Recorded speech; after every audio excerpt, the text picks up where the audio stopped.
Hello, Ahmad. I'm so happy to have you as our first guest in Gulf Technology Talk. For those who don't know Ahmad, he is the founder of Exceeders and the CEO of Exceed. Our topic today would be around digital transformation in the Gulf. Welcome again, Ahmad, to our talk. Before we start our session, please, I would like you to tell us more about yourself. Thank you, Lian, for hosting me. I'm honored.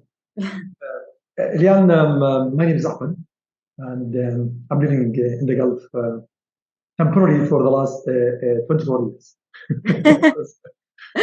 I was born in Libya, moved to Lebanon, and I stayed there till 1998, where after I completed my studies in the UAE, I decided to come temporarily for the Gulf. But actually, I love this country and I love the whole region because the region gave me a really a good opportunity to grow.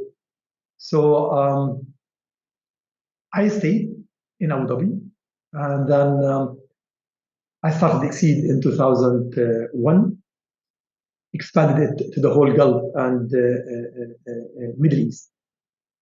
And to be honest, again, I would like to thank Gulf for giving me this opportunity because it made a lot of my ideas and even my dreams come true.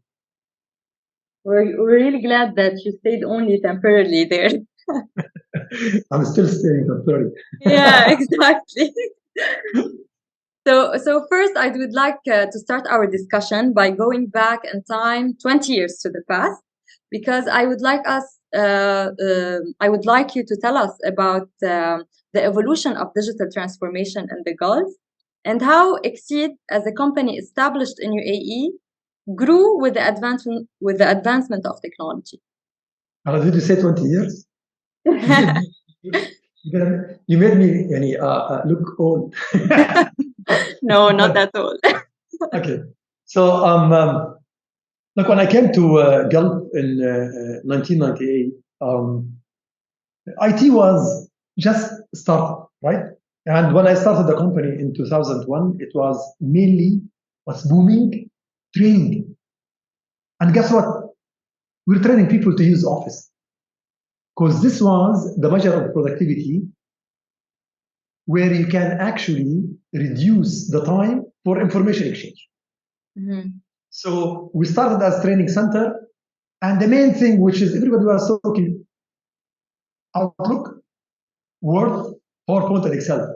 Yes. And this was, by the way, a big jump because most of our information exchange was done through face-to-face. So now you can speed up the process by sending emails, SMS. This information exchange kept growing and using multiple channels and taking different faces, right? And as a company, we kept growing with it. So every time there is a different way of information exchange, we change our scope to cover the new way of information exchange. So around 2005, 6, 7, there was a new trend which is called intranet. Let's build a site internally where people they can understand in the organization what we're doing. Where Microsoft introduced SharePoint at that time. So we moved from training center to a solution provider, and we start definitely deploying again the Exchange as a solution provider, then to the SharePoint, then to Link, in order to speed the instant messaging and the communication among the team members. Right? We kept, as a solution provider, for definitely long period of time, but we kept adding to our scope between 2003 up to 2009. Every time there is a new, again, channel for communication exchange, we used to jump and deploy it. So in 2010, a new change started getting its own blueprint, but it wasn't really clear, which is they start talking about e-services and how we can automate. Started as a small form using, I don't remember, it's used maybe Infopath, I don't know what it was at that time. They used to use it just for a small automation, and then it started growing more and more with time. And this is where Exceed also grew into the e-services, and we deployed around 900 projects in less than a couple of years in the e-services. And this was in Emirates and definitely Gulf region, because between 2009 and 2014, we expanded into 13 countries, right? And we kept deploying.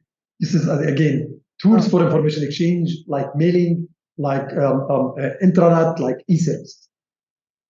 Now, for us, it was definitely, a good opportunity for the company, because we were one of the few companies working in software purely. We did not sell anything in hardware. We focused in the software and mainly with Microsoft.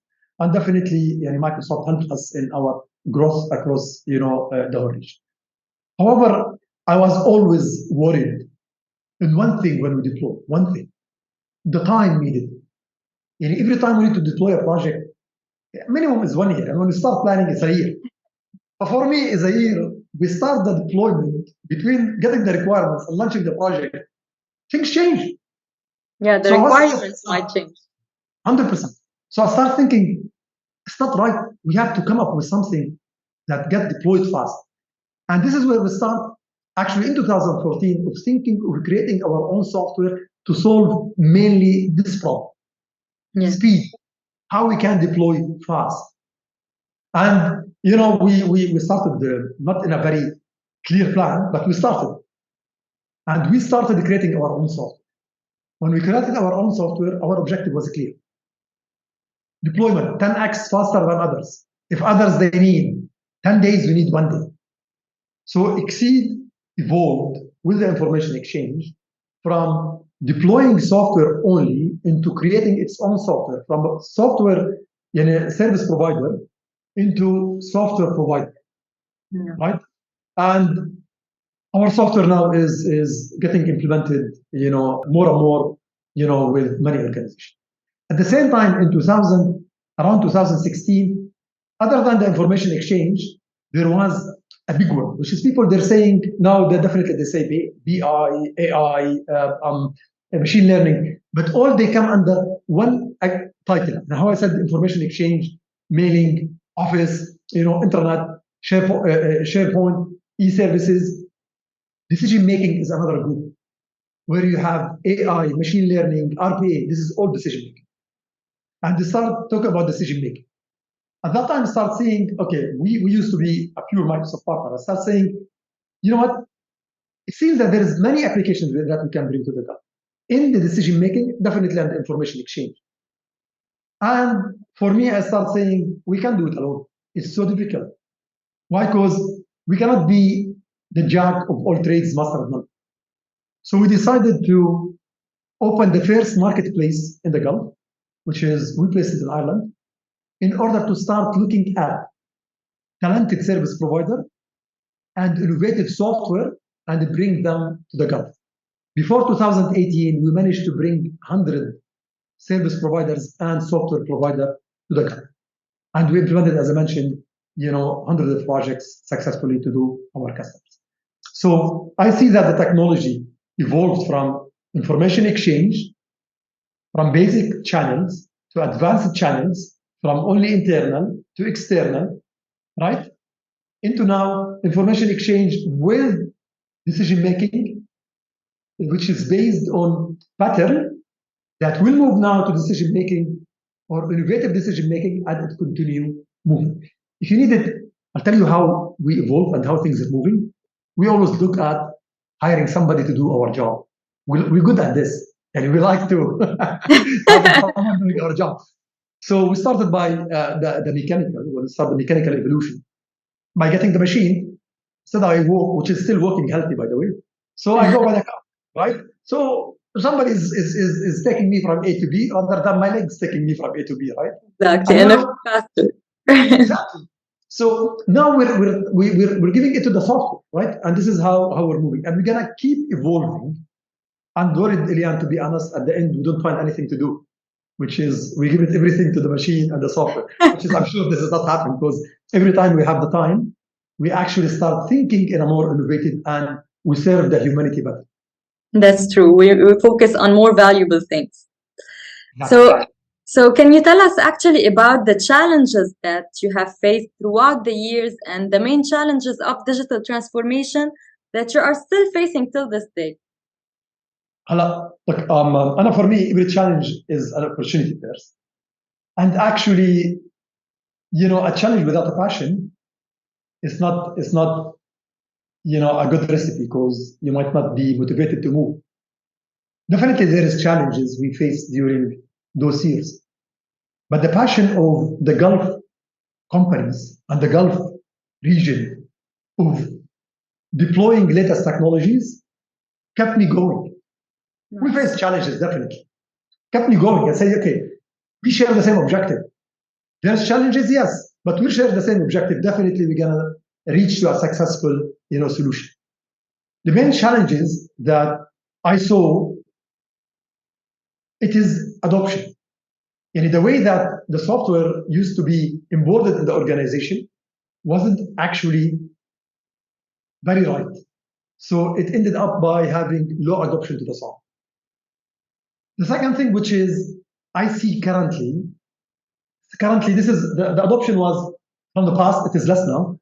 Yes. But now currently I see two things, which is I think a challenge which is every organization should look at. Transition between ownership of the software. Will it be the IT department or the business? There is still like a thin line. You don't know who owns the software, who manages it. Is it me as an IT department or it's me as a software? And this is companies, they have to start looking at a new structure. What is the role of the IT versus the role of business? In the past, what we used to deploy Exchange. Who owns Exchange? IT department. But now when I deploy something in recruitment, who owns it? Talent acquisition, HR, right? So there should be a well-defined RASI and ownership inside the organization, what the IT should be doing and what the business is doing. I see some organization doing this one. I'm not saying they're not doing it. A lot but of I think they have to go organizations fast. started to change. They have to go faster because Yes. they have to look at the software, Elian, like an employee. I cannot have an employee report to me, and every time I need something from that employee, I go to my neighbors, say, please, can you talk to him? Tell them what to do. It doesn't work. It's my employee, right? The second thing which is I see is I'm worried that companies, they might not be able to see beyond the big software vendors. Not because they're not searching enough, because the big vendors, they're owning the SEO, the social media, the marketing. They might not let those small innovative companies, say, look, I'm here, see me. And then in such case, companies, they might lose. If you do not select, as if, look, consider it like you're hiring a talent. If there is a really good talent with a good package that you pay them and you don't hire them, you might lose because you grow with having the right talents. Software is a talent now, is actually a talent. It's not like before, which is you have only couple of software vendors, thousands and thousands. The art of the companies is actually to select the right software to do the job for them. And it shouldn't be limited for big names. I don't blame them, by the way, because if I search, I can always find big names because of their capabilities, and everybody, they're doing the job. And this is the job of big vendors to do it, right? So that's why, again, I tried, and I'm still trying, which is we do some of that job on behalf of our customers, where we search for cool, innovative software providers and service providers, bring them to Exceeder's marketplace, so we create for the Gulf customers a proper visibility and easy way to find them. So again, if you ask me, adoption was an old, let's say, challenge. Transition, they have to work on it fast in order to solve it, and they have to start look enough to find the right software. Don't get worried between a new vendor or actually a big vendor. Those all big vendors, they started as a small vendors, right? WhatsApp started a few employees, and look at them here now. So, and usually, by the way, small companies called boutique, they always have, innovators. Because I'm not saying big companies don't have innovators, but most of the innovators' mentality, startups, entrepreneurs, they would like to have their own business. You're gonna find with them something which is actually sometimes way more innovative than big companies. What are some practical pieces of advice to give when it comes to digital transformation? And what tools should customers look for when thinking of their digital transformation journey? I Um, believe you um, mentioned a part of it, but if we can elaborate more. yeah, so sometimes you hear something saying, how I understand it. This digital transformation, when they started it, everybody thinks it's a complex subject, right? Mhm. In reality, not. If you think about it, I don't need that expensive consultants to tell me what to do in digital transformation. Because I see a lot of, again, companies going into the wrong direction by getting those expensive consultants to do it for them. Think about it like we always do the job. There is a nice book which is called, Innovators Dilemma and Innovators Solution. There's books about jobs to be done. There's a theory called jobs to be done. There's multiple books about, and it moved to be theory. In the jobs to be done, they're saying we do the same job, but we do it in a different way. So what's digital transformation? It is nothing other than doing the job using software and digital channels. It's not more than this one. So when I get a consultant, doesn't tell me what to do as a company. They just tell me, can I do my job using digital transformation, digital channels, digital software, right? It happened before, which is by the mechanical, electrical, and now it's happening with digital transformation. So don't get scared of digital transformation. No, it is you check your job and check if this job can be done. Can the software do it? That's it. The second thing, which is in digital transformation, don't get worried to start. Start even small. Just to start. Because a lot of companies they're saying we need to do it and they plan big. And when they plan big, I'm gonna change the whole company. That definitely, if I change the whole company, it's scary. Why don't you change small thing? Very small thing. You know what? I need to automate my process. People they submit a form and then I take a decision. Let them submit a form now. It reaches me and I keep the decision manual. Later on, I automate the decision. So I move gradually. There is no need to move big bang. Big bang is always scary. Go to something called continuous development, continuous growth. If you start looking at digital transformation as just you're not changing your job, it's a tool, then you relax. And then when I say it's not going to take everything and change everything in my organization, I'm doing it gradually, then let me start. Nice. And actually, if you can give also one piece of advice for organizations in the Gulf precisely related to our topic, what would it be? Lian, in our company now, we have a talent acquisition, but I have talent acquisition either a human or a software. When we Nice. open a position, we have two teams. One check actually if a software can do it, and one check if a human can do it. And when they submit it to me, I do a comparison. We do it faster, more efficient, less cost. So my advice, start looking at your software as an employee. Don't start thinking I'm deploying a software. No. I'm hiring a software to do a certain job exactly as an employee, right? Set for it KPI, send it for monthly appraisal, the same thing. And when you start deploying digital transformation, don't move everything to digital. Start looking who's going to do it better, human or software. Consider it as a resource. If you consider it as a resource, Ilian, my advice, seriously, if they consider it as a resource, first, they'll be more efficient. Second, I'm sure they're going to save huge amount of money. Because if you look at, I'm investing in this software X amount of money. Does it have a KPI? Bringing a return on investment. I'm upgrading the software. Do I need to upgrade the software? What do I get versus what I pay? As if I have a reception. Do I need to remove the reception and then with somebody else with more, let's say, skills in a certain area? Do I need those skills? Will it achieve different KPIs? If no, why I'm doing all of this investment? So look at the software exactly like an employee. Set KPIs, evaluate, so you know where you put your investment. If you need to hire a human or you need to hire a software, it's easy. As I mentioned, consider it as an employee. Things will be simple for you because you Yeah. understand this, you understand hiring an employee, right? And to measure the value that it's giving you. We used to. We understand how to hire an employee, how to fire an employee, how to evaluate an employee. Consider the software as an employee and treat it the same way. You understand, this management, then it will be easy for you. It will make digital transformation easy. It will make acquisition easy. It will make every single thing for you easy.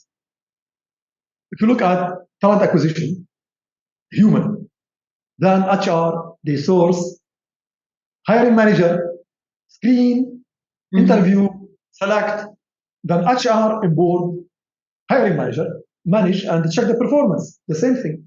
Let's do it in the software. Things will be easy for them.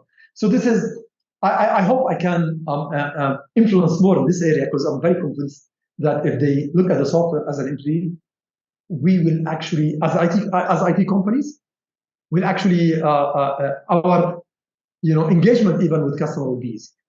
And for them as a customer, their engagement with service provider and their relation with the software will be easy. I hope this small advice can help. Thank you so much, Ahmad, for the interesting insights. I really enjoyed our talk. And I would like to ask our listeners to follow us on LinkedIn and visit exceeders.com to watch our next Gulf Technology Talk. Thank you so much and see you soon.